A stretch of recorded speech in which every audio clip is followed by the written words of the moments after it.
সামনেই নীল পুজো আসছে। নীল পুজোর দিন আমরা সবার ওখানে কেমন কী নিয়ম জানি না, তবে আমাদের এখানে দেখা যায় আমরা অনেকেই আজকাল ছেলে মেয়ে সকলেই প্রায় নীলের ব্রতটা রাখি, উপবাস, ফাস্টিং যাকে বলে। তো সেই সময় আমাদের এখানে যে নিয়মটা থাকে, সারাদিন আমাদের উপবাস করতে হয়।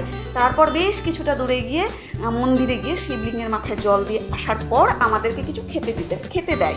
তো সেক্ষেত্রে আমরা দেখেছি বিয়ের আগে যখন আমরা সমস্ত দিদিরা বেশ মজা করে ব্রত করতাম, তখন আমরা আজকে যে রেসিপিটা বানিয়েছি আমি এগুলোই খেতাম।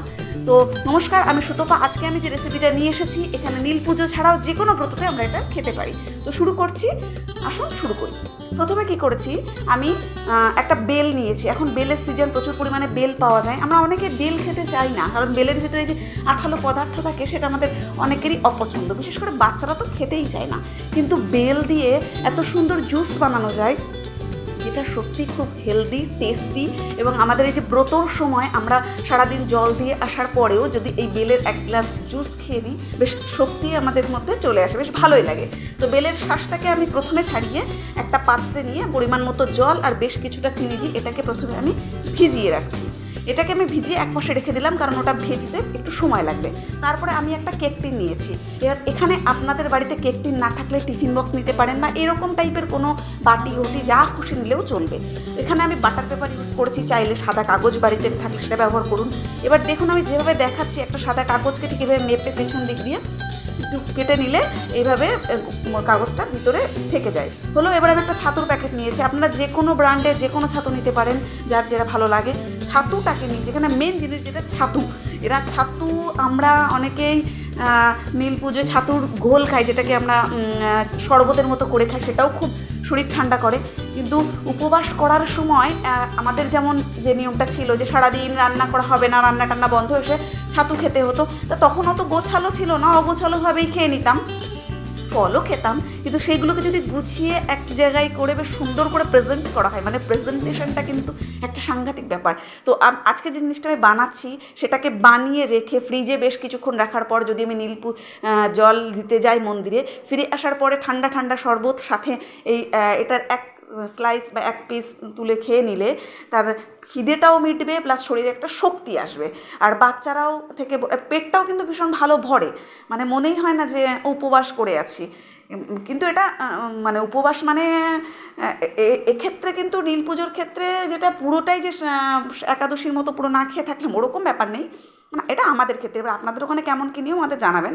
তো আমি প্রথমে এই যে ছাতুটাকে মেখেছি, এমন মাখতে হবে যেন খুব ড্রাই না হয়ে যায়, আবার একদম পেতে না থাকে, ঠিক আছে, মানে একদম লিকুইড না হয়। এখানে এটা নিয়েছি আমি নারকেল কোড়া। নারকেল কোড়ার সাথে আমি মিল্ক পাউডার নিয়েছি বেশ কিছুটা, যেমন আপনি দিতে চান, আর একটু দুধ দিয়ে এটাকে মিশিয়ে নিয়েছি, ঠিক আছে। মিশিয়ে নিয়ে ওই পাত্রের উপরে আমি এটাকে চেপে চেপে রেখে দিচ্ছি। এবার এটাকে না একটু প্রেস করতে হবে, মানে যেহেতু এটা লিকুইড জিনিস, টাইট হতে হবে। তো আমি গ্লাসের থালার একটা গ্লাসের দেখুন তলা দিয়ে এটাকে চেপে চেপে রাখছি। রাখার পরে এই জিনিসটাকে আমি একটু ফ্রিজে রেখে দিচ্ছি। এটা যতক্ষণ আমি ফ্রিজে সেট করতে দিয়েছি, ততক্ষণ আমি এখানে বেলের শরবতটা বানিয়ে ফেলি। আপনারা যারা বেলের শরবত বাচ্চারা খায় না, এইভাবে বানিয়ে দিন, দেখুন সমস্ত বাচ্চারা এই শরবতটা পছন্দ করবে। মানে আমার ছেলে তো ভীষণই পছন্দ করেছে, আমার বিশ্বাস আছে আপনাদেরও করবে। আপনারা নিজেরাও একবার ট্রাই করে দেখতে পারেন। তো শরবতের ভিতর থেকে একটু চাপ দিলেই যে অংশটুকুগুলো থেকে সেগুলো বেশ আশ থাকে, সেগুলো বেরিয়ে যায়। সেটাকে ছেঁকে নিতে হবে, ছাকাটা কিন্তু কম্পালসারি। তো অবশ্যই এবার আমি কি করলাম, বরফ আইসের টুকরো দিয়ে দিলাম, পরিমাণ মতো লবণ দিলাম, একটু চিনি দিলাম।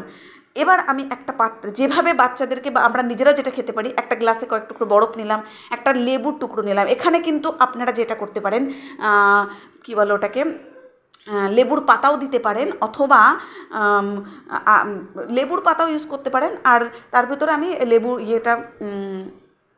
কী বলো না, লেবুর বেলের শরবতটা ঢেলে দিলাম। তারপরে আমি একটা স্ট্র দিয়ে এটাকে পরিবেশন করতে হবে। দেখুন এটা যখন ঠান্ডা থাকে ভীষণ ভালো লাগে। লেবুর গন্ধরাজ লেবুটা দিলে কি একটা ফ্লেভার আসে। আর একটা কথা বলবো, শরবতটা বানানোর সময় কখনো বিট লবণ ইউজ করবে না, তাহলে কিন্তু টেস্টটাই নষ্ট হয়ে যাবে, বেলের কোনো টেস্টই পাবেন না। এবার আমি ওটাকে ফ্রিজ থেকে বের করেছি। এটাকে যদি ফ্রিজে আর একটু বেশি সেট করতে দেওয়া হয় না, তাহলে বেশি ভালো হবে।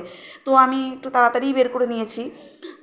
এটাকে সেট করে এটাকে বের করার পর আমি এটাকে একটু জাস্ট চারপাশ দিয়ে, এটাকে আপনি চামচ একটা স্পুন দিয়েও চারপাশ দিয়ে সিট করতে পারেন।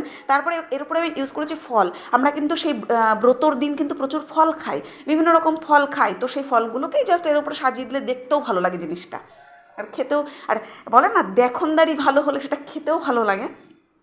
তো সেইভাবেই আমি এটাকে চারপাশে নারিকেল কোড়া দিয়ে সাজিয়ে দিচ্ছি। আর আমার কাছে যা যা ফল আছে, প্রথমে আমি কলা দিয়েছি, তারপর আমি বেশ চপ করা আপেলের টুকরো আছে, আপেলের টুকরোগুলোকে দিলাম। জাস্ট এটা আমি এবার ডেকোরেট করছি। এবার ডেকোরেটটা আমি যেভাবে করেছি বলে আপনাকেও এইভাবে করতে হবে এমন কোনো বিষয় নেই। আপনি যেভাবে পারেন, মানে যেভাবে যত সুন্দর ভালো লাগে সাজাতে সেইভাবে সাজাবেন। আর অবশ্যই আপনারা কেমনভাবে ব্রত পালন করে সেটা আমাকে জানাবেন কমেন্টে। ভালো লাগলে লাইক করবেন, শেয়ার করবেন, আর নিজের মতামতটা একটু জানাবেন। হ্যাঁ, আর নতুন নতুন ভিডিও পেতে গেলে আমার চ্যানেলটিকে অবশ্যই সাবস্ক্রাইব করবেন।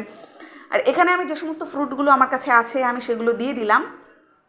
তবে এইটা না শুধুমাত্র নীল পুজোর ব্রত হিসেবে খেতে পারবে তা নয়, যে কোনো ব্রততেই আমরা কিন্তু এই জিনিসটা খেতে পারি। তো আমার রেডি হয়ে গেল একদম কোনো রকম কোনো ঝুট ঝামেলা ছাড়া, খুব অল্প সময়ের মধ্যে বানানো। এবার আমি এটাকে কেটে দেখাচ্ছি। এটাকে যদি ফ্রিজের ভিতরে সেট করতে দিই, আমি এটাকে সেট করে দিয়ে জল দিতে গেলাম, জল দিয়ে আসার পরে যখন ফ্রিজ থেকে বের করবে বেশ ঠান্ডা ঠান্ডা থাকবে, দেখতেই পাচ্ছেন কত সুন্দর মানে স্লাইসটা উঠে আসলো। এবার এটাকে আমি কেটেছি এবং আমি খেয়েছি। আমি তো খাই, মানে আমাদের ওখানে তো, আমার তো এর সাথে আপনারা শুধুও খেতে পারেন অথবা মুড়ির সাথেও খেতে পারেন। আমি না এই জিনিসটাকে মুড়ির সাথে বেশি ইউজ করি, কারণ আমার মুড়ির সাথে এই জিনিসটা ভীষণই ভালো লাগে। আপনারাও একটু ট্রাই করে দেখতে পারেন। জরুরি নয় যে আমার ভালো লাগছে বলে আপনার ভালো ওই মুড়ির সাথে খেতে ভালো লাগবে, আপনি শুধুও খেতে পারেন, তবে আমার মুড়ির সাথে খেতে ভালো লাগে তাই আমি বললাম। আচ্ছা ঠিক আছে, দেখা হবে পরের ভিডিওতে। আপনারা ভালো থাকুন, সুস্থ থাকুন।